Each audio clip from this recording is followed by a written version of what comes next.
नमस्कार। आप देख रहे हैं प्रतिपक्ष संवाद में दीपक जोशी। आज मैं पहुंचा हूं भीमताल। आप देख सकते हैं मैं तालाब में खड़ा हूं। ये तालाब में कोई खड़ा आज तक नहीं हुआ, लेकिन हम होंगे। अभी तो गर्मी शुरू भी नहीं हुआ है, गर्मी की शुरुआत होने वाली है, लेकिन उससे पहले ही इस तालाब में पानी की जो स्तर है वो कम होने लग गया है। और इस तरीके से आप देखिए मेरे पीछे ये दिख रहा होगा आपको, ये सूखने लग गया है और इस तरीके से मलबा आपको दिखाई देगा। इस मलबे को हटाने के लिए यहाँ के सामाजिक कार्यकर्ताओं ने अनेक बार शासन प्रशासन से रिक्वेस्ट की, गुहार लगाई, लेकिन आज तक किसी भी नेता या किसी भी शासन के अधिकारी ने इसको साफ करवाने की कोशिश नहीं की। यह धीरे धीरे बढ़ता जा रहा है। आप देख सकते हैं कितना अभी तो गर्मी चालू भी नहीं हुई है, अभी ठंडा एरिया है, लेकिन फिर भी यहाँ पर ये सूखने लग गया है। और जैसे जैसे गर्मी पड़ेगी, हम आधा तालाब तक जहाँ इस समय पानी दिखाया जा रहा है, दिख रहा है आपको, वहां तक सूख जाएगा। अब हम कहते हैं हमको पर्यटन बढ़ाना है, पर्यटन के लिए प्रयास करने हैं, लेकिन जब इस तरीके से यहाँ पर सूख जाएगी तालाब, तो गर्मियों में सबसे ज्यादा पर्यटन का सीजन होता है, और जब सीजन होता है उसी समय इस तरीके से ये तालाब सूख जाती है। जब पर्यटन का वक्त आएगा, सीजन आएगा, उस समय तालाब सूखी हुई मिलेगी, तो जो पर्यटक हैं वह कहाँ घूमेंगे? उनको दूसरी जगह जाना पड़ेगा। जो भीमताल के यहाँ के कारोबारी हैं, उनकी आजीविका प्रभावित होगी और वह पैसा नहीं कमा पाएंगे। यानी कि हम कहते हैं स्वरोजगार करो, पर्यटन की अपार संभावनाएं हैं उत्तराखंड में, लेकिन वही पर्यटन किस तरीके से यहाँ पर हो रहा है आप देख सकते हैं। यहाँ पर जब मैं आया तो मुझे यहाँ आने के लिए रोका जा रहा था, लेकिन हम आए, हम ये दिखाना चाहते हैं कि अभी गर्मी भी नहीं हुई, उससे पहले ही यहाँ इस तरीके से तालाब सूखने लग गई है। जैसे जैसे गर्मी बढ़ जाएगी, हम आधे तालाब तक वैसे ही चले जाएंगे। फिर वही सवाल है कि हमारे यहाँ के निकले हुए नेता केंद्र तक चले गए, राज्य तक चले गए, पर्यटन विभाग बन गया, लेकिन पर्यटन को बढ़ाने के लिए क्या किया गया? जब जब रोजगार की बात होती है, हम कहते हैं कि आप रोजगार देने में विफल रहे हैं, तब कहा जाता है कि रोजगार नहीं मिल रहा है तो स्वरोजगार करो।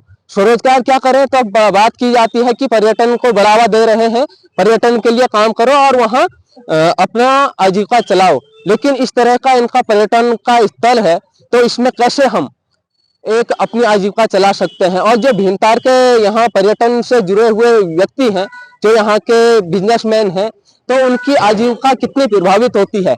ये आपको लग रहा होगा कि मैं मजाक कर रहा हूँ, खाली एक वीडियो बनाने के चक्कर में ये कह रहा हूँ, लेकिन ऐसा नहीं है, ये बहुत बड़ी समस्या है। तो हमारे साथ इस समय वोट चालक कल्याण समिति के सदस्य हैं। क्या नाम हुआ सर आपका? मेरा नाम है सलीमुल्ला। ठीक है। जो यहाँ पर हमने अभी खबर दिखाई थी, जो मलबा जमा हो जाता है और गर्मियों में तालाब सूख जाती है, इसका पर्यटन पे कितना असर पड़ता है और आपको क्या क्या परेशानियां होती हैं?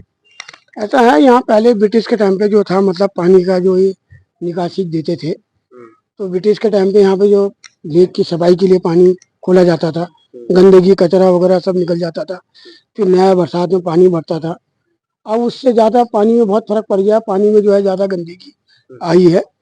हम ये कहते हैं करके, ताकि 2 साल 4 साल के बाद एक बार पानी का निकासी होनी चाहिए, गंदगी इसकी निकलनी चाहिए, ताकि पानी जो है साफ रहे। और ऊपर जो सूख जाता है, तो सूखने का कारण यह है जो यहाँ से पानी की सप्लाई देते हैं, तो इस वजह से जो पानी का लेवल ऊपर डाउन होता है, इसी मारे हुआ होता है। अगर सप्लाई ना दे, तब पानी का लेवल जो है फुल अपनी लेवल पे रहता है। हमारा कहने का मतलब ये जो सफाई वगैरह जो है, इसकी साल 2 साल में एक आध बार होनी चाहिए। होनी चाहिए। तो जो आप पुल के बाद देख के आए हैं, ऊपर थाने के आगे बगल में पुल है, वहाँ पे इरिगेशन की पहले एक जाली लगा करती थी। अच्छा। जो पुल है, पुल के नीचे एक जाली हुआ करती थी, जो मलबा वगैरह कचरा वगैरह जो आता था वो वही अटक जाता था। तो वो काफी टाइम से जो है उसके अंदर कोई जाली फाली नहीं है, तो हम ये कहते हैं उसके अंदर जाली लगा जाए, जो कचरा पचरा गंदगी है वो बाहर ही रुक जाए, ताकि लेक के अंदर ना आए। तो हमारे साथ यहाँ पर भीमताल में दूसरे एक व्यक्ति मिले हैं, जिनसे हम बात करते हैं। क्या नाम हुआ सर आपका? गौतम मटियाली। मटियाली जी, जो ये तालाब की सफाई नहीं होती है यहाँ पर, और गर्मियों में तालाब में मलबा ही मलबा दिख जाता है, इसके बारे में क्या कहना चाहोगे आप? ये बरसात का मलबा जो नदी नाले और गधेरों से आता है, ये तो नाला उसका है। बाकी सिंचाई विभाग के द्वारा यहाँ पर बहुत सालों से यहाँ जो मलबा नदी नालों से आ जाता है, वो मलबा अभी तक साफ हुआ नहीं है। तो हम विभाग से गुजारिश करेंगे कि जो मलबा यहाँ पड़ा है और झील का एक कोना बिल्कुल सूख जाता है गर्मियों में, उस मलबे को हटाने की कृपा करें। तो आपने देखा भीमताल के अलग अलग लोग अलग अलग बात कर रहे हैं और सबका ही मानना है कि भीमताल में इस ताल में मलबा जमा होने से परेशानी होती है, यहाँ के पर्यटकों को भी परेशानी होती है, जो यहाँ के वोट चालक हैं, यहाँ के होटल स्वामी हैं, उनको भी परेशानी होती है। उसका कारण यही है कि पर्यटक जब आते हैं भीमताल को देखते हैं, जो भीमताल की छवि है वह तो धूमिल होती ही है, जब वे पूरी भीमताल के कोने कोने देखना चाहते हैं, एक कोने में नहीं जा पाते हैं और भीमताल एक कोना सूखा हुआ नजर आता है गर्मियों में। और इसके लिए अनेक बार कोशिश तो की गई है, शासन से प्रशासन तक चिट्ठी लिखी गई है, पत्र लिखे गए हैं और कहा गया है कि इसका मलबा साफ किया करो। ये तालाब पहले यहाँ पर नहीं थी, इससे बहुत नीचे हुआ करती थी, धीरे धीरे बारिश का पानी जो आता है उसमें मलबा भी आता है और उसी मलबा जो आता है इकट्ठा हो जाता है।